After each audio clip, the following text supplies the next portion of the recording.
السلام عليكم ورحمة الله وبركاته. الحمد لله نحمده ونستعينه ونستغفره ونؤمن به ونتوكل عليه ونعوذ بالله من شرور أنفسنا ومن سيئات أعمالنا. من يهده الله فلا مضل له ومن يضلله فلا هادي له، ونشهد أن لا إله إلا الله وحده لا شريك له، ونشهد أن سيدنا ومولانا محمدا عبده ورسوله. أما بعد، قال الله تبارك وتعالى في القرآن المجيد والفرقان الحميد: فأعوذ بالله من الشيطان الرجيم. بسم الله الرحمن الرحيم. الذي خلق الموت والحياة ليبلوكم أيكم أحسن عملا. وقال تعالى: إن الله اشترى من المؤمنين أنفسهم وأموالهم بأن لهم الجنة. صدق الله العظيم. قال النبي صلى الله عليه وسلم: لا هجرة بعد الفتح والجهاد ماض إلى يوم القيامة، أو كما قال عليه الصلاة والسلام. اللهم صل على سيدنا مولانا محمد في أول كلامنا. اللهم صل على سيدنا مولانا محمد في أوسط كلامنا. اللهم صل على سيدنا محمد في آخر كلامنا.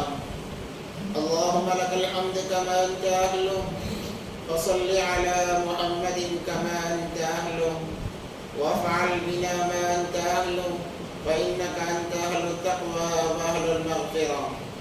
اللهم صل على محمد كلما ذكره الذاكرون، وصل على محمد كلما غفل عن ذكره الغافلون. رب اشرح لي صدري ويسر لي أمري واحلل عقدة من لساني يفقه قولي. اللهم صل على محمد وآله ألف ألف مرة. اللهم صل على محمد وآله ألف ألف مرة. اللهم صل على محمد وآله ألف ألف مرة. محترم و معزز سامعین کرام بزرگان دین، ایک مرتبہ تمامی حضرات دل کی گہرائیوں کے ساتھ میں درود پاک پڑھیں: اللهم صل على سيدنا محمد وعلى آل سيدنا محمد وبارك وسلم. ایک شاعر کہتا ہے: منہ دیکھ لیا آئینے میں پر داغ نہ دیکھے سینے میں. منہ دیکھ لیا آئینے میں پر داغ نہ دیکھے سینے میں. جی ایسا لگایا جینے میں مرنے کو مسلمان بھول گئے. معزز سامعین کرام، جیسا کہ آپ تمام نے گزشتہ ہفتہ سنا کہ نبی پاک صلی اللہ علیہ وسلم نے معراج کا سفر کیا، وہاں سے انعامات کی بوچھار ہوئی، 50 نمازوں کا تحفہ دیا گیا. پھر ہوتے ہوتے 5 باقی رہ گئیں. جب 5 لے کر آنے لگے، اللہ تبارک و تعالیٰ نے فرمایا: اے حبیب صلی اللہ علیہ وسلم، آپ 5 نمازیں لے کر جا رہے ہو.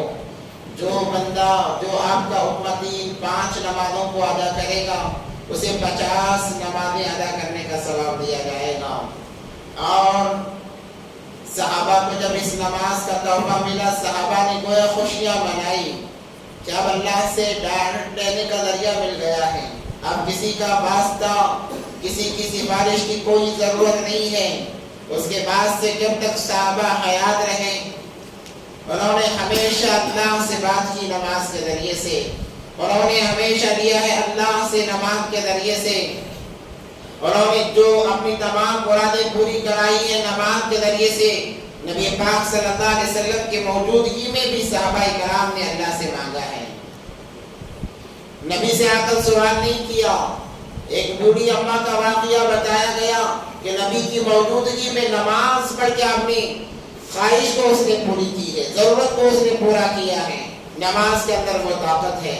اور جیسے بتایا گیا، جو انسان پنجگانہ نماز اخلاص سے اللہ کے لیے پڑھتا ہے، اللہ تبارک و تعالی 5 بڑے بڑے انعامات سے اسے نوازتے ہیں. رزق کی تنگی کو ہٹا دیا جاتا ہے.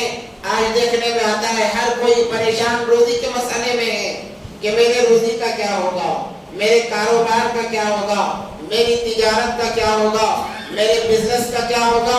اللہ تبارک و تعالیٰ نے فرمایا پہلے اپنی نماز کی فکر کر, نماز مکمل ہو گئی, روزی کی ذمہ داری ہماری ہے, روزی ہم اپنے خزانے غیب سے عطا فرمائیں گے.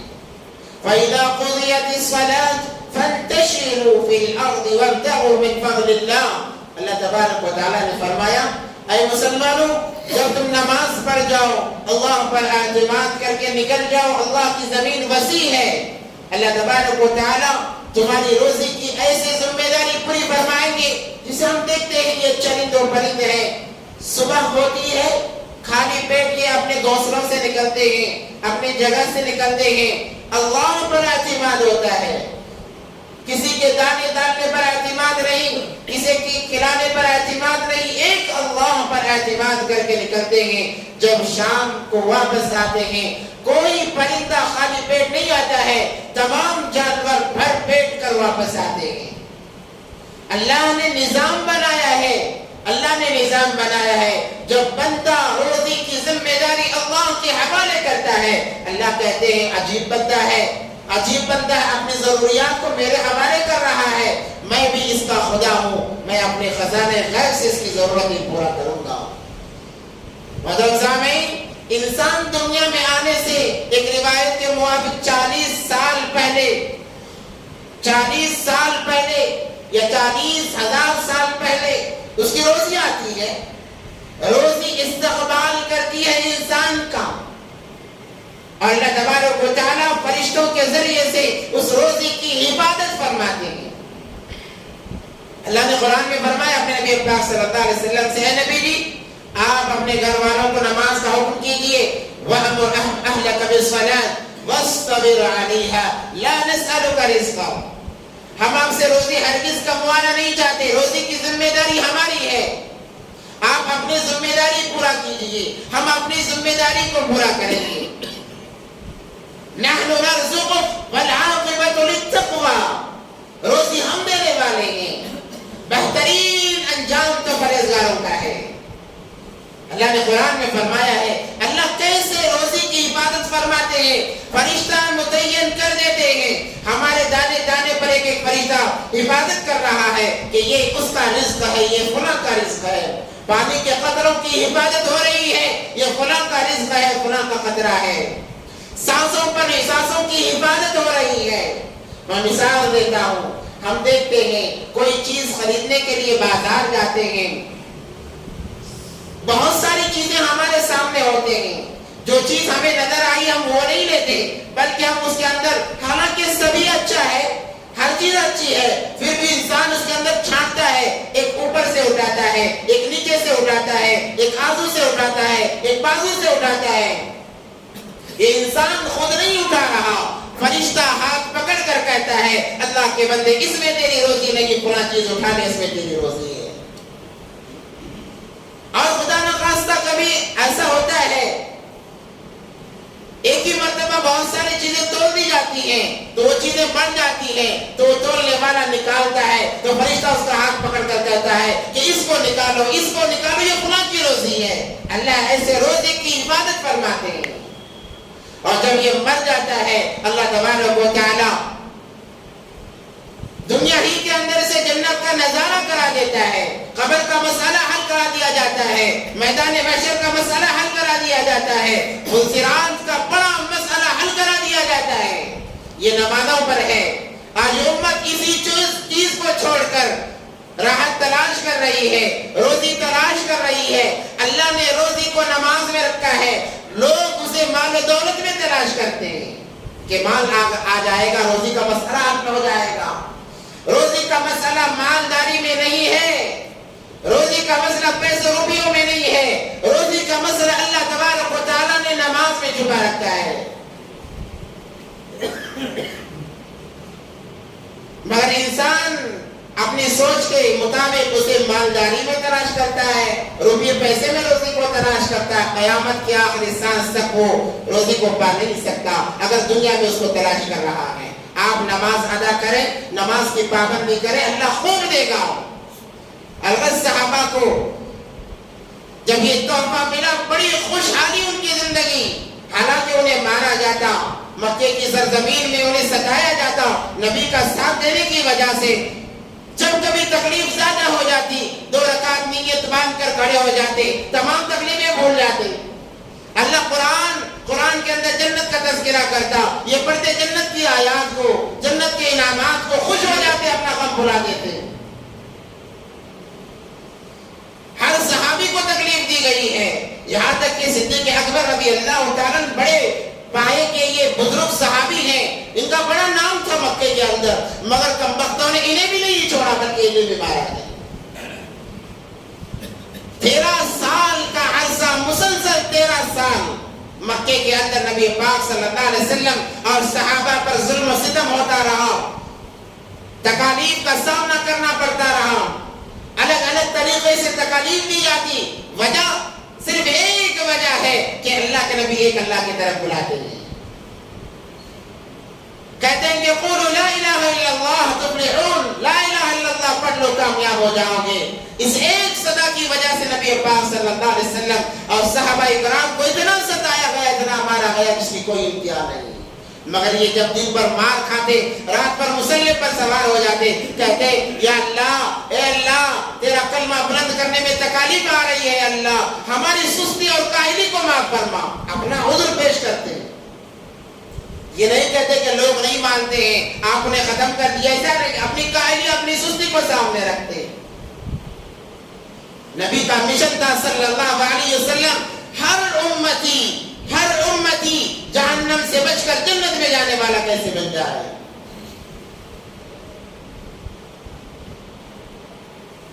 چاہے وہ کسی مذہب کا ماننے والا ہو، تفریق بلا تفریق ہر کوئی جنت میں جانے والا بن جائے۔ اسی لیے تو یہودیوں کو دعوت دی جا رہی ہے، مشرکوں کو دعوت دی جا رہی ہے۔ آج ہماری دعوت مسلمانوں کو کوئی کمال نہیں ہے، کمال تو وہ تھا کہ وہاں غیروں کو دعوت دی جا رہی ہے۔ نماز پڑھتے تکالیف بھول جاتے، جب یہ سلسلہ دراز ہو گیا، اللہ تبارک و تعالیٰ کی طرف سے ہجرت کا اشارہ مل گیا۔ اللہ کے نبی پاک صلی اللہ علیہ وسلم نے فرمایا، میں نے خواب دیکھا ہے، مجھے حکم دیا جا رہا ہے کہ ایک سرسبز شاداب بستی کی طرف میں سفر کر جاؤں، جسے یثرب کہا جاتا ہے، مدینے کا نام پہلے یثرب تھا۔ تو جیسے ہی اللہ کے نبی پاک صلی اللہ علیہ وسلم سے اجازت ملی ہجرت کرنے کی، لوگ انتظار میں تھے کہ کب ہماری جان چھوٹے، تو لوگ ہجرت کرنے شروع ہو گئے۔ اس سے پہلے نبی پاک صلی اللہ علیہ وسلم حج کے ایام میں جو لوگ حج کرنے کے لیے آتے ان کے پاس جا کر بات کرتے، انہیں دین کی دعوت دیتے۔ اتفاق سے مدینے کے 6 لوگ آئے، ایک جگہ وہ قافلہ رکا ہوا تھا، پتہ چلا نبی پاک صلی اللہ علیہ وسلم کو رات میں نکل گئے اور جا کر کہنے لگے، اے لوگو تمہیں ایک بات بتاؤں، میری بات سنو گے؟ کہا کہ ہاں سنیں گے، کیا کہنا چاہتے ہو؟ کہنے لگے قولوا لا الہ الا اللہ تفلحون، لا الہ الا اللہ پڑھ لو کامیاب ہو جاؤ گے، میں اللہ کی طرف سے بھیجا ہوا نبی اور رسول ہوں۔ اب مکے کے اندر 13 سال لگاتار یہ محنت ہو رہی ہے، کوئی ماننے کے لیے تیار نہیں، چند لوگ ہیں۔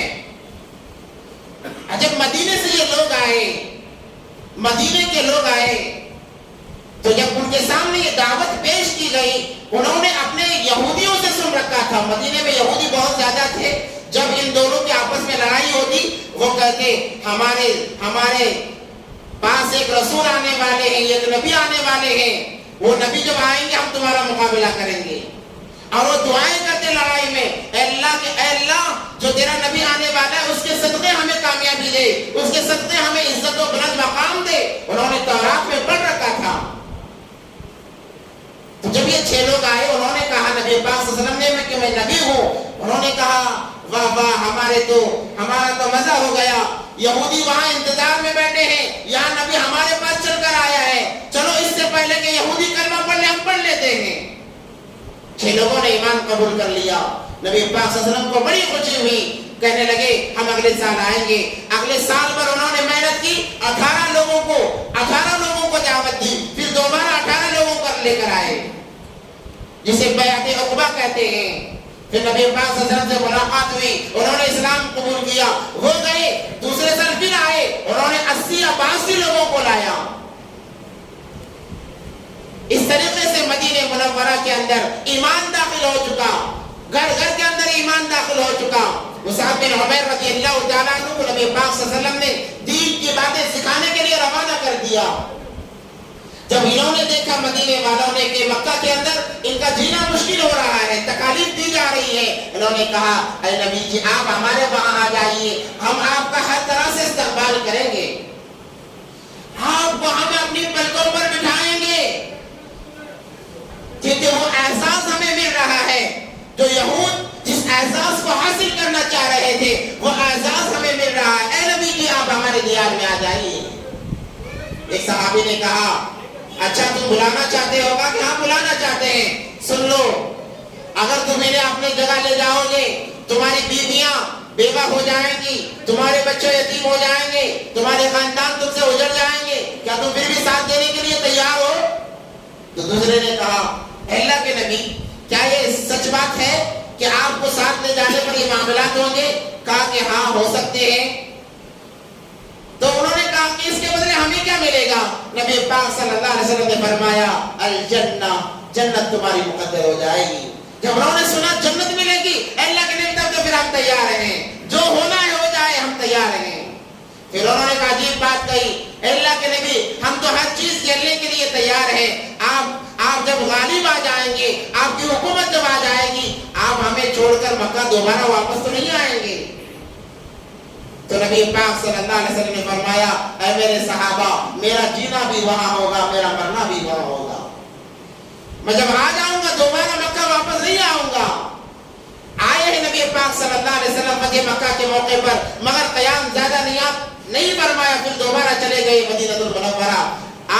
آج تک بلکہ قیامت تک وہی آرام فرماتے رہیں گے صلی اللہ علیہ وسلم۔ تو اللہ کی طرف سے اجازت ہو گئی، صحابہ جانے لگے، لوگوں نے دیکھا کہ ہم جس ایمان کو روکنے کے لیے کوششیں کر رہے تھے، فکریں کر رہے تھے، ان کا ایمان بڑھتا جا رہا ہے، لوگ زیادہ سے زیادہ جمع ہوتے جا رہے ہیں، اب ان کا ایمان پڑوس شہروں میں بھی جا کر بسنے لگا ہے، پڑوس کے لوگ بھی قبول کرنے لگے ہیں، کچھ نہ کچھ کرنا چاہیے۔ تو وہ کام کیا کرنے لگے؟ جو ہجرت کرنے کے لیے تیار ہوتا اسے روک دے، بلکہ اسے قید کیا جاتا۔ سب سے پہلے ہجرت کرنے والے صحابی حضرت ابو سلمہ رضی اللہ تعالیٰ عنہ، انہوں نے جب سنا نبی کے پاک صلی اللہ علیہ وسلم کی طرف اشارہ ہو گیا، انہوں نے اٹھنے کو تیار کیا، بیوی تھی اور ایک بچہ تھا، ان کو لے کر نکلنے لگے۔ بیوی کے خاندان والے آئے اور کہنے لگے ہم جانے نہیں دیں گے، ہاتھا پائی چل رہی تھی۔ ابو سلمہ کے خاندان والے آئے، انہوں نے کہا اگر تم اپنی بچی کو روکنا چاہتے ہو روک لو، میں چلا جاؤں گا۔ کئی سال ساتھ میں زندگی گزاری تھی اور ساتھ میں زندگی گزارنے کے لیے سفر کر رہے تھے، مگر روک دیا گیا، لڑکی کو الگ کیا گیا، بچے کو الگ کیا گیا۔ حضرت ابو سلمہ باقی رہے، انہوں نے کہا کہ میں چلوں گا، وہ چلے گئے ہجرت کر کے۔ ام سلمہ رضی اللہ تعالیٰ عنہ سال بھر اپنے شوہر کی جدائی میں روتی رہی کہ کاش مجھے کوئی اپنے شوہر سے ملا دے، کاش کوئی مجھے اپنے بچے سے ملا دے۔ تو جو ہجرت کرنے کے لیے تیار ہو جاتا، نکل جاتا، اس پر تکالیف آتی، اسے ستایا جاتا۔ حضرت صہیب رضی اللہ تعالیٰ جب ہجرت کرنے لگے، لوگوں نے درمیان میں روکا، اے صہیب تو پہلے بڑا کنگال تھا، غریب تھا، تجھے مکہ کی سرزمین نے مالدار بنا دیا، تو مالدار یہاں پر بنا ہے، اتنا مال لے کے مدینہ جانا چاہتا ہے، ہرگز جانے نہیں دیا جائے گا۔ انہوں نے کہا تم کیا چاہتے ہو؟ کہا سارا مال ہمیں دے دو، اس کے بعد اجازت دیں گے۔ کروڑ پتی تھے۔ انہوں نے کہا اچھا میرے ایمان کو مال سے تولنا چاہتے ہو، جاؤ سارا کا سارا مال تمہارے حوالے کرتا ہوں، اور مال کے خزانے بتا دیے فلاں سے فلاں جگہ میری پراپرٹی ہے، جا کر قبضہ کر لو۔ نہتے چلے گئے مدینہ المنورہ۔ ایسے تمام صحابہ ایک ایک کر کے ہجرت کرنے لگے، وقت کم ہے ورنہ ہر ایک کی میں داستان سناتا، عجیب داستان تھی ہجرت سفر کی۔ اپنے ایمان کو بچانے کے لیے، اپنے ایمان کی حفاظت کے لیے گھر بار تمام لوگوں کو چھوڑ دیا اور کہا کہ ہمارا ایمان محفوظ ہو جائے۔ نبی پاک صلی اللہ علیہ وسلم جب کوئی ہجرت کرنے کے لیے جاتے سفر میں دو دو ساتھیوں کو جوڑی بنا دیتے کہ ایک اکیلا سفر جب انسان کرتا ہے تو دوسرا اس کا ساتھ شیطان ہوتا ہے. اس لیے ایک بات ذہن میں رکھے مسئلہ کہ ہمیشہ دو لوگ سفر کریں یا 3 جماعت کی شکل میں سفر کریں, اللہ کی برکت ہوتی ہے. اکیلے سفر نہ کریں. اکیلے سفر کرنے میں بہت ساری خرابیاں ہیں. کتنا پیارا ہمارا دین ہے کہ ہماری ضرورت, خود کی ضرورت کے لیے انسان نکلتا ہے. اللہ کہتے ہیں تیری صحت کی ذمہ داری بھی ہے, تیری فکر بھی ہے, اس لیے کسی اور کو ساتھ لے جاؤ تاکہ کچھ حادثہ پیش آئے دوسرا خبر تو کر سکے, اطلاع کر سکے. جوڑی بناتے اور کہتے تم آپس میں بھائی ہو. مدینہ پہنچنے تو آپس میں تم بھائی ہو, اور انہوں نے ایسی بھائی چارگی نبھائی کہ اللہ اکبر کبیرہ. تمام صحابہ ایک ایک کر کے چلے گئے. حضرت صدیق اکبر رضی اللہ تعالیٰ عنہ ہمیشہ نبی پاک صلی اللہ علیہ وسلم سے چپکے رہتے, کبھی تنہا نہ چھوڑتے کہ کوئی معاملہ نہ پیش آ جائے. مگر ظلم اتنا ہو گیا, صدیق اکبر رضی اللہ تعالیٰ عنہ نے اجازت چاہی, اللہ کے نبی آپ مجھے بھی اجازت دے دیں, میں بھی ہجرت کرنا چاہتا ہوں. نبی پاک صلی اللہ علیہ وسلم نے فرمایا صدیق اتنی جلدی نہ کرو, تھوڑا انتظار کر لو, ان قریب تمہارے بارے میں بھی حکم آ جائے گا. نبی پاک صلی اللہ علیہ وسلم رکے رہے جب تک اللہ کا حکم نہ آئے. یہ بادشاہ کی علامت ہوتی ہے, حکمران کی علامت ہوتی ہے کہ جب بھی حالات آئے حکمران کو سامنے کھڑے رہنا چاہیے. مگر آج کے حکمران عجیب ہیں, آج کے حکمران عجیب ہیں. ذرا سے حالات آنے کا اندیشہ ہوا وہ چلے جائیں گے باہر کے ملکوں میں اور عیاشیاں کریں گے, اور ان کا جو ساتھ دینے والے انہیں کو بھگتنا پڑے گا, انہیں کو تمام معاملے میں گھسیٹا جائے گا. حکمران کی علامت, بڑے کی علامت یہی ہے کہ جب حالات آئے سامنے ڈٹ کر کھڑا رہے. نبی پاک صلی اللہ علیہ وسلم ڈٹ کر کھڑے رہے. اتنا ہی نہیں, تمام غزوات میں جتنے غزوات ہوئے ہیں, جتنی لڑائیاں ہوئی ہیں, نبی پاک صلی اللہ علیہ وسلم پیش پیش رہتے, آگے آگے رہتے. صحابہ فرماتے اے اللہ کے نبی آپ پیچھے آ جائیں, ہم سامنے رہیں گے. نبی پاک صلی اللہ علیہ وسلم کہتے نہیں میں آگے رہوں گا, آپ پیچھے رہو. یہ حکمران کی علامت ہوتی ہے کہ اگر کوئی وار آئے تو سب سے پہلے اپنے آپ کو پیش کرتے ہیں. الغرض صدیق اکبر رضی اللہ تعالیٰ عنہ نے کئی مرتبہ ارادہ بھی کیا کہ چلو یہاں سے چھٹکارا مل جائے گا, چلے جائیں گے. مگر جب بھی نکلتے کوئی نہ کوئی معاملہ پیش آتا, لوگ انہیں پکڑ کر لاتے اور کہتے کہ تم نہیں جا سکتے. الغرض انتظار میں تھے. نبی پاک صلی اللہ علیہ وسلم سے پوچھا, انہوں نے کہا ابو بکر ان قریب مجھے بھی اجازت ملنے والی ہے. جب یہ بات سنی صدیق اکبر رضی اللہ تعالیٰ عنہ رونے لگے کہ اللہ کے نبی آپ کو اجازت ملنے والی ہے, آپ تو ہجرت کر کے چلے جائیں گے, میرے بارے میں کوئی حکم نازل نہیں ہوا, میں آپ کی جدائی کیسے برداشت کر سکوں گا؟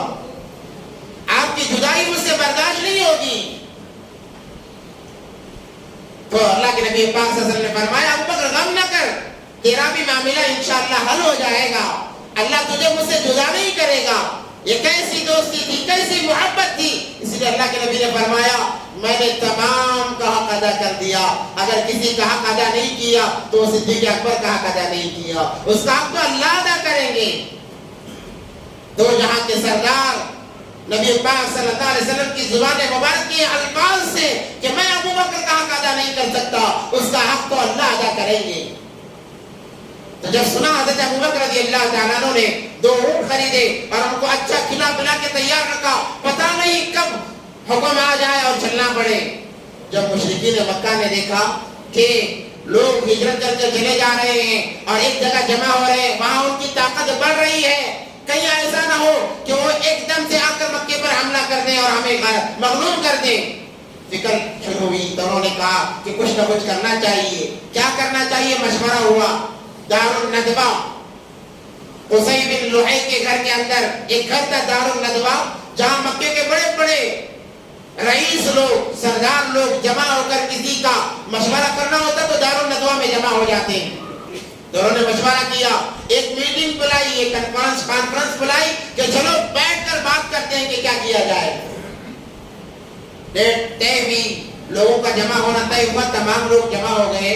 تو شیطان مردود ایک نجدی کی شکل میں عمر رسیدہ بن کر آیا اور آ کر ان میں شامل ہو گیا. لوگوں نے پوچھا تم کون ہو, تم تو مکے کے نہیں معلوم ہوتے. اس نے کہا کہ میں نجدی ہوں, مجھے پتا چلا یہاں مشورہ ہونے والا ہے تو میں نے سوچا کہ چلو جا کر سن ہی لوں یا اپنی طرف سے کوئی مشورہ دوں. ابو جہل نے کہا آنے دو, ہو سکتا ہے عمر زیادہ ہے, تجربہ کار ہے, کوئی خیر کی بات ہوگی, آنے دو. الغرض دار الندوہ کے اندر باتیں چلی کہ کیا کیا جائے. کچھ نے کہا انہیں قید کیا جائے, تو ابو جہل نے کہا کوئی فائدہ نہیں ہوگا, ہم نے قید کر کے بھی دیکھ لیا 3 سال کا عرصہ ابو طالب کی گاڑی کے اندر بند کیا گیا تھا مگر کوئی فائدہ نہیں ہوا. دوسرے نے کہا در بدر کیا جائے, گاؤں سے نکال دیا جائے. تو ابو جہل کہنے لگا ان کی زبان میں ایسی مٹھاس ہے جو جس سے بات کرتے وہ ان کا دیوانہ ہو جاتا ہے, کوئی فائدہ نہیں ہوگا, بہت نقصان ہوگا. الغرض مشورہ بڑا دیر تک چلا. اس نجدی شیطان نے کہا میرے ذہن میں ایک مشورہ ہے. لوگ متوجہ ہوئے, کہا کیا مشورہ ہے؟ کہنے لگے کہ انہیں قتل کر دیا جائے, نعوذ باللہ. ابو جہل نے کہا کہ ہاں یہ بات برابر ہے, یہ بات صحیح کرتا ہے, انہیں قتل کر دیا جائے. پھر وہ شیطان کہنے لگا کہ نہ, اگر قتل کرو گے قصاص کے بدلے تم تمام مار دیے جاؤ گے, کیونکہ قصاص سے جان کے بدلے جان ہے. آج بھی شریعت کے اندر جان کے بدلے جان ہے. اگر کوئی مانگ کر دے وہ اعلیٰ اخلاق والا ہے. نبی پاک صلی اللہ علیہ وسلم کی اعلیٰ تعلیمات تو ہی ہیں, مگر شریعت کے اندر اگر اسلامی نظام چلے, اسلامی حکومت چلے تو ایک کے بدلے ایک کو مارنا ہے, خون کے بدلے خون ہے. تو پھر بہت سوچنے لگے کیا کیا جائے. تو اسی شیطان نے مشورہ دیا کہ آپ بہت سارے خاندان والے ہو, قبیلے والے ہو, ہر خاندان کا ایک بڑا فرد, ہر خاندان کا ایک انسان جمع ہو جائے کسی جگہ, اور جب یہ اپنے گھر میں آرام کر رہے ہوں گے اس وقت میں ایک دفعہ جا کر حملہ کر دیں اور ختم کر دیں. اب قصاص کا معاملہ آئے گا, پتہ نہیں چلے گا کس خاندان والے نے مارا ہے, تو تمام کے تمام بچ جاؤ گے اور یہ ختم بھی ہو جائیں گے, نعوذ باللہ. تو ابو جہل نے کہا کہ یہ بات بالکل صحیح ہے, ایسا ہی کیا جائے گا. الغرض یہ مشورہ طے ہوا. نبی پاک صلی اللہ علیہ وسلم کو اللہ تبارک و تعالیٰ نے جبرائیل امین کے ذریعے سے سمجھا دیا, اے حبیب اب آپ کا یہاں رہنا بہت مشکل ہے, آپ سفر کریں, آپ سفر شروع کریں.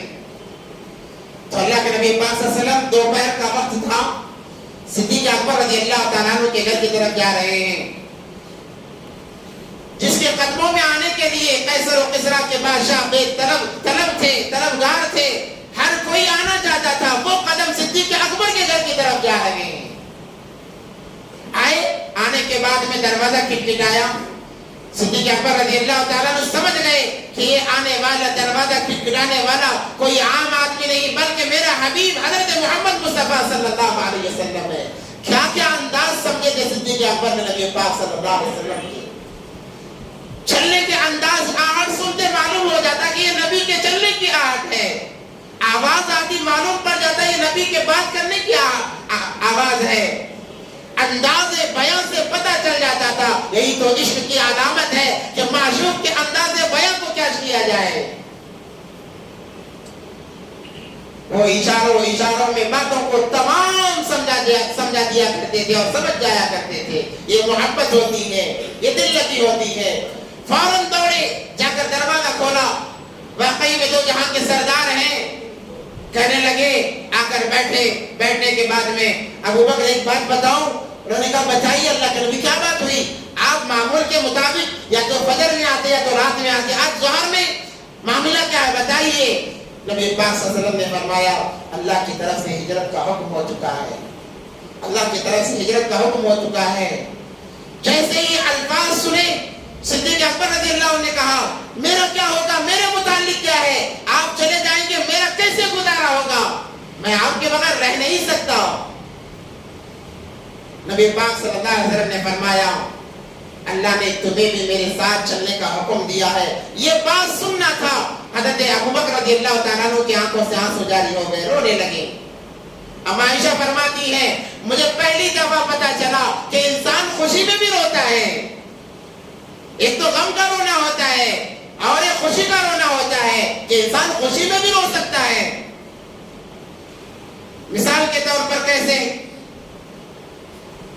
ایک انسان بیٹھا ہوا ہے, ایک حضرت ہیں، اس کے کوئی بہت سارے چاہنے والے ہیں. حضرت بیٹھے ہوئے تھے، اچانک کوئی آ کر کہتا ہے حضرت یہ آپ لے لیجیے، عمرے کا ٹکٹ ہے، آپ عمرے چلے جائیے. اب وہ خوشی کی انتہا کو برداشت کیے بغیر آنکھوں سے آنسو آ جائیں گے.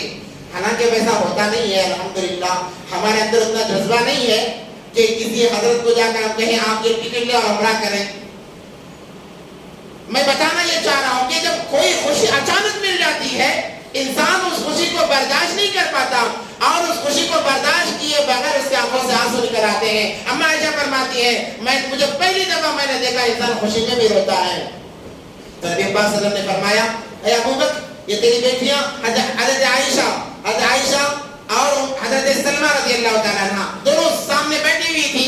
کہا کہ ان کو ہٹاؤ، مجھے تم سے کوئی تنہائی میں بات کرنا ہے. تو صدیق اکبر رضی اللہ تعالیٰ نے فرمایا اے اللہ کے نبی اہلو کا میرے اہل و عیال آپ کے اہل و عیال ہیں، آپ انہیں پرایا نہ سمجھیں. جتنا میں رازدار ہوں یہ میری بیٹیاں بھی رازدار ہیں. اس کا ثبوت بھی ان بیٹیوں نے دیا ہے. الغرض پھر بات ہوئی کہ ہمیں رات میں چلنا ہے. تو حضرت ابوبکر نے اپنے غلام تھا، میسرہ غلام تھا، اس کو اونٹ دے کر بھیج دیے غار ثور کی طرف. اور ان کا سفر جو شروع ہوا ہے، رات میں سفر شروع ہوا ہے. اللہ کے نبی پاک صلی اللہ علیہ وسلم نے حضرت علی کو بلایا اور کہا کہ علی مجھے رات میں سفر کرنا ہے، اور میرے پاس یہودیوں کی امانتیں ہیں، مکے والوں کی امانتیں ہیں، سونا ہے، زیورات ہیں. تم ایک کام کرنا، میرے بستر پر آج تم سو جانا اور صبح ہونے کے بعد فلاں کی یہ امانتیں ہیں ان کو لوٹا دینا. کیا انداز تھا! ایک طرف جو لوگ جان لینے پر تلے ہوئے ہیں کہ موقع ملتے ہی مارنے کی سوچ رہے ہیں، اور ان کی امانتیں رکھی ہوئی ہیں. فکر ہے اپنے جان کی نہیں، فکر ہے تو امانتوں کو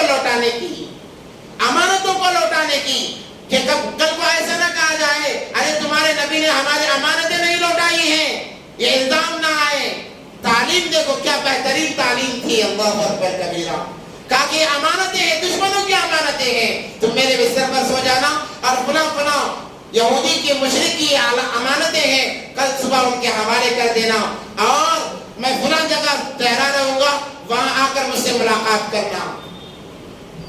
حضرت علی رضی اللہ تعالیٰ فرماتے ہیں میری زندگی کی وہ پہلی رات تھی جب مجھے یقین ہو گیا کہ آج مجھے کوئی مار نہیں سکتا، ورنہ موت کا تو کوئی بھروسہ نہیں، کب بھی آ سکتی ہے. مگر حضرت علی فرماتے ہیں جب نبی پاک صلی اللہ علیہ وسلم کی زبان سے نکلا امانتیں لوٹا کر مجھ سے آ کر ملنا، مجھے یقین ہو گیا آج ملک الموت بھی مجھے مار نہیں سکتے، کیونکہ نبی کی زبان مبارک سے نکلا ہے تو مجھے آ کر فلاں جگہ ملاقات کرنا.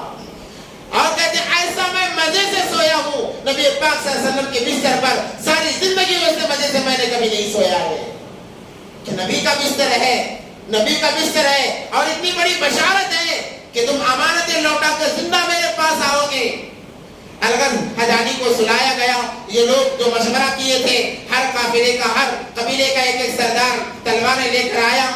آنے کے بعد میں گھر کا محاصرہ کیا گیا، گھیرا گیا. نبی پاک صلی اللہ علیہ وسلم رات کے اندھیرے میں نکلے گھر سے. اللہ نے فرمایا اے نبی جی مٹی اٹھائیے اور کچھ آیات پڑھ کر یوں پھینک دیجئے، دم کر کے پھینک دیجئے. ان کی آنکھیں گمراہ ہو جائیں گی، یہ اندھے ہو جائیں گے، آپ چلے جائیے. نبی پاک صلی اللہ علیہ وسلم نکلے اور مٹی لی اور آیت پڑھی وَجَعَلْنَا مِن بَيْنِ أَيْدِيهِمْ سَدًّا وَمِنْ خَلْفِهِمْ سَدًّا فَأَغْشَيْنَاهُمْ فَهُمْ لَا يُبْصِرُونَ. یہ کہہ پڑھتے ہوئے سورہ یاسین کی تلاوت کرتے ہوئے نکل گئے. یہ اپنے آنکھوں کو ملتے رہے. نبی پاک صلی اللہ علیہ وسلم نکل گئے. جب ان کو کچھ افاقہ ہوا، آنکھیں دکھنے لگی، انہوں نے گھر کے اندر دیکھا بستر پر کوئی سویا ہے، یہ سمجھے نبی سوئے ہیں. کہا کیا بھی ہے، ہم آرام سے انہیں قتل کر سکتے ہیں. الغرض صدیق اکبر رضی اللہ تعالیٰ عنہ کے ساتھ نبی پاک صلی اللہ علیہ وسلم نکلے. غار ثور یمن کی جانب ہے، انہیں جانا مدینے کی طرف تھا. مشورہ یہ کیا گیا اگر ہم نکل جائیں گے کل کو لوگ تلاش میں نکلیں گے، اگر سیدھے مدینے کے راستے پر نکلیں گے ہو سکتا ہے آ کر ہمیں پکڑ لیا جائے. اس لیے خلاف عادت غار ثور کی طرف گئے اور جا کر وہاں 3 دن قیام کیا. جب مکے سے نکلے نبی پاک صلی اللہ علیہ وسلم بیت اللہ کے پاس گئے اور جا کر دیکھا، کہنے لگے اے بیت اللہ تجھے چھوڑنے کا میرا ارادہ نہیں تھا، میں تجھے چھوڑنا نہیں چاہتا تھا، اگر میری قوم مجھے یہاں سے نہ نکالتی، قسم اللہ کی میں کبھی تجھے چھوڑ کر نہیں جاتا، مگر میں مجبور ہوں، میری قوم مجھے یہاں سے نکال رہی ہے۔ یہ دل میں حسرت لیتے ہوئے نکلے، جب نکلے ہیں علامتیں نہ معلوم پڑے۔ نبی پاک صلی اللہ علیہ وسلم پنجوں کے بل چلتے تھے، کیونکہ اس زمانے میں سوراخی تھے، یعنی سوراخ لگانے والے۔ پاؤں کے نشان سے لوگ معلوم کرتے تھے کہ کون سا انسان کہاں گیا ہے، گھوڑے پر سوار گیا ہے، پیدل چل کر گیا ہے، یا کسی کو ساتھ لے کر گیا، معلوم پڑ جاتا تھا۔ تو نشانات پنجوں کے ذریعے سے مٹانا چاہتے تھے، پتہ نہ چلے، اس لیے نبی پاک صلی اللہ علیہ وسلم یوں چلتے تھے، یوں اپنے پنجوں کے بل چلتے تھے۔ اور غار ثور کافی دور ہے مکہ سے، چلنے کی وجہ سے پاؤں پھٹ گئے، خون آنے کے قریب ہو گیا، مگر حضرت ابوبکر رضی اللہ تعالیٰ عنہ ساتھ میں تھے۔ ایسے فکر میں کبھی آگے کو دوڑ جاتے اور ایسا دیکھتے کہ کوئی حملہ کرنے کے لیے آ رہا ہے، کبھی پیچھے آتے اور اس طرف چوکنا ہو کر دیکھتے۔ نبی نے پوچھا صدیق تمہیں کیا ہو گیا، ایسا کیوں کر رہے ہو؟ صدیق اکبر رضی اللہ تعالیٰ عنہ فرماتے ہیں نبی جب مجھے اندیشہ ہوتا ہے سامنے سے کوئی نہ آ جائے تو میں آگے دوڑتا ہوں، جب پیچھے سے آنے کا اندیشہ ہوتا ہے تو پیچھے دوڑتا ہوں۔ اللہ کے نبی نے فرمایا اے اللہ میں ابوبکر سے محبت کرتا ہوں، تو بھی اس سے محبت کر لے۔ کیا دوستی تھی، کیا یاری تھی۔ غار ثور کے پاس گئے۔ اب یہ غار ثور بڑا پہاڑ ہے، بعض علماء فرماتے ہیں 600 فٹ کا پہاڑ ہے۔ اب اتنے بڑے پہاڑ پر چڑھنا ہے، نبی پاک صلی اللہ علیہ وسلم کے پاؤں بالکل چلنے کے قابل نہیں، گھوڑے آ گئے، اب کیا کیا جائے؟ صدیق اکبر نے کہا اے نبی جی آپ مجھ پر سوار ہو جائیں، آپ مجھ پر سوار ہو جائیں۔ کیا وقت تھا جس نبی کو اٹھانے کے لیے جبرائیل ترسے، میکائیل، اسرائیل ترسے، انہیں موقع نہیں دیا جا رہا ہے۔ ایک دوست ہے، ایک صدیق ہے جسے جگہ جگہ موقع دیا جا رہا ہے۔ صدیق اٹھاؤ دو جہاں کے سردار کو۔ صدیق اکبر کہتے ہیں آپ مجھ پر سوار ہو جائیں۔ نبی پاک صلی اللہ علیہ وسلم نے مان لیا اور یوں بٹھایا کہ دونوں پاؤں، ایک پاؤں اس طرف ہے اور ایک پاؤں اس طرف ہے اور دو ہاتھ سر پر ہے۔ صدیق کی محبت پر قربان جائیں۔ آج صدیق کی عظمت کو کون کیا کہہ سکتا ہے، جس کا سینہ دو جہاں کے قدموں میں ہے اور جس کا سر دو جہاں کے ہاتھوں میں ہے۔ اور اتنا بڑا پہاڑ صدیق اکبر رضی اللہ تعالیٰ نبی پاک صلی اللہ علیہ وسلم کو لے کر چڑھے ہیں غار تک پہنچنے کے لیے۔ جب غار تک پہنچے وہاں پر اتارا اور کہا آپ یہاں آرام کریں، تھوڑی دیر رکے رہیں، میں غار کی تلاشی لیتا ہوں۔ کئی سالوں سے غار بند تھا، کوئی آتا جاتا نہیں تھا۔ تو صدیق اکبر غار میں گئے، پتھروں کو صاف کیا، دیکھا بہت سوراخ ہیں، اپنا کرتا پھاڑا اور تمام سوراخ بند کیے، امامہ نکالا اور تمام سوراخ بند کیے اور بالکل غار کو پاک کیا۔ اب دیکھا ایک سوراخ باقی ہے، کوئی کپڑا ڈھکنے کے لیے نہیں ہے، اب کیا کیا جائے؟ صدیق اکبر رضی اللہ تعالیٰ عنہ نے اپنے سیدھے پاؤں کی ایڑی اس سوراخ پر رکھی اور خود یوں لمبے بیٹھ گئے، ایک پاؤں کو مروڑ کر کہا اے نبی جی آپ اندر تشریف لائیں۔ جب نبی پاک صلی اللہ علیہ وسلم اندر آئے، اندھیرا تھا، چلے گئے، جا کر تھکے ہوئے تھے، کیونکہ انسان جب تھکتا ہے نیند آ جاتی ہے۔ نبی پاک صلی اللہ علیہ وسلم بھی تھکے ہوئے تھے، صدیق اکبر بھی تھکے ہوئے تھے، مگر خیال ایسا کہ نبی کو کوئی تکلیف نہ ہو، یوں بیٹھ گئے اور کہا اے نبی جی آپ میری ران پر سر مبارک رکھ کر آرام فرما لیں، میں جاگتا رہوں گا۔ جس کی محبت میں انسانوں نے، صحابہ نے تمام چیزیں قربان کی ہے۔ آج بعض لوگ ایسے بھی ہیں انہیں صحابہ کو گالیاں دیتے ہیں۔ اللہ اکبر کبیرہ۔ نبی پاک صلی اللہ علیہ وسلم اندر جاتے ہیں، جانے کے بعد یوں اس طرف پاؤں کر کے سر مبارک صدیق اکبر کی گود میں رکھ کر آرام فرمانے لگے۔ اور ادھر مدینے والے مکے والوں کو پتہ چلا، صبح ہوئی، دیکھا حضرت علی اٹھ رہے ہیں، لوگ حیران ہو گئے، ارے یہ کیا ہو گیا، ہم جسے قتل کرنے آئے تھے وہ تو نہیں ہے، کہاں گئے پتا نہیں، چلے گئے وہ تو چلے گئے۔ اب ابو جہل کو بڑا غصہ آیا، اس نے کہا اگر محمد کا پتہ کرنا ہے تو صدیق کا پتہ کرو، چلو صدیق کے گھر چلتے ہیں۔ جانے سے پہلے صدیق اکبر نے اپنے دونوں حضرت اسما جو بڑی تھی، اما عائشہ چھوٹی تھی، ان سے کہا کہ ہم فلاں غار میں رکیں گے، تم کھانے کا انتظام کر کے صبح اور شام میں 2 وقت میں لاتے رہنا۔ اور اپنے بیٹے عبداللہ سے کہا کہ خبریں جو مکہ میں باتیں ہوتی ہیں، ہمارے متعلق جو خبریں ہوتی ہیں وہ لا کر پہنچانا۔ یہ 2 ذمہ داریاں تھی اور چلے گئے تھے۔ ابو جہل بڑا غصے میں لال پیلا ہوتا ہوا آیا اور آ کر دروازہ کھٹکھٹایا. حضرت سلمہ نے دروازہ کھولا, بڑا بھڑکا ہوا, کہنے لگا کہاں ہے ابو بکر؟ اگر وہ چاہتی کہتی مجھے پتا نہیں, ہم ہوتے تو کہتے ہمیں پتا نہیں ہے, کیونکہ ہمیں بھی اپنی جان پیاری ہوتی ہے اور انہیں معلوم تھا ابو بکر ظلم کرے گا. جیسے انہوں نے پوچھا تیرا باپ کہاں ہے, ابو بکر کہاں ہے, انہوں نے بے ڈرے بے چکے کہا مجھے پتا ہے مگر میں بتاؤں گی نہیں, مجھے پتا ہے مگر میں بتاؤں گی نہیں. ابو جہل کو بڑا غصہ آیا, اس نے ایک تماچا مارا, بچی تھی, وہ تماچا گرنے کی وجہ سے چہرے پر زخم آ گئے, ہونٹ پھٹ گئے اور دور جا کر گری. کہنے لگی جو کرنا ہے کر لے مگر میں بتانے والی نہیں ہوں, میں بتانے والی نہیں ہوں. لوگوں نے لعنت دلائی, ارے عورت پر ہاتھ اٹھاتا ہے, شرم دلائی. ابو جہل غصے کے مارے چلے گیا. تب حضرت سلمہ رضی اللہ تعالیٰ عنہ توشہ تیار کر کے رات کے حصے میں لے جاتی ہے نبی پاک صلی اللہ علیہ وسلم کے پاس میں. تو جانے سے پہلے اپنے منہ کو یوں دوپٹے سے کور کیا تاکہ میرے چہرے پر جو مار لگا ہے نبی کو پتہ نہ چلے.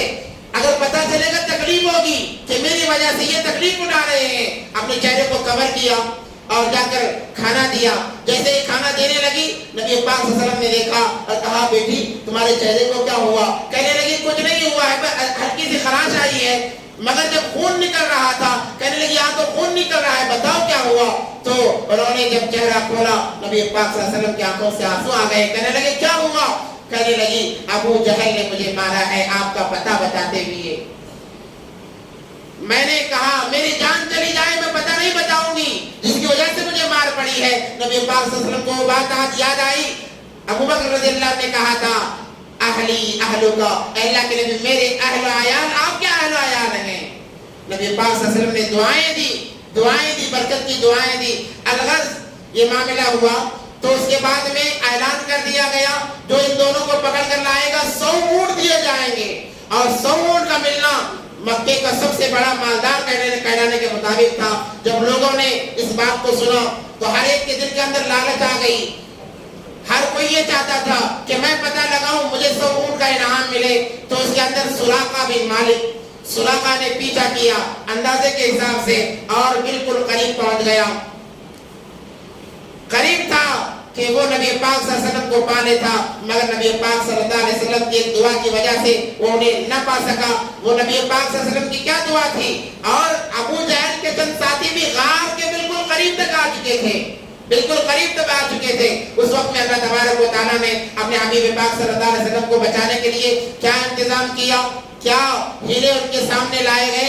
انشاءاللہ اگر موقع رہا اگلے جمعے میں بیان کیا جائے گا. اللہ سے دعا ہے کہ اللہ تبارک و تعالیٰ ہم تمام کو نبی پاک صلی اللہ علیہ وسلم سے اور تمام صحابہ سے محبت کرنے کی توفیق عطا فرمائے اور ان کے لیے اپنی جان مال سب کچھ لٹانے کی اللہ تمام کو توفیق عطا فرمائے. وآخر دعوانا الحمدللہ رب العالمین.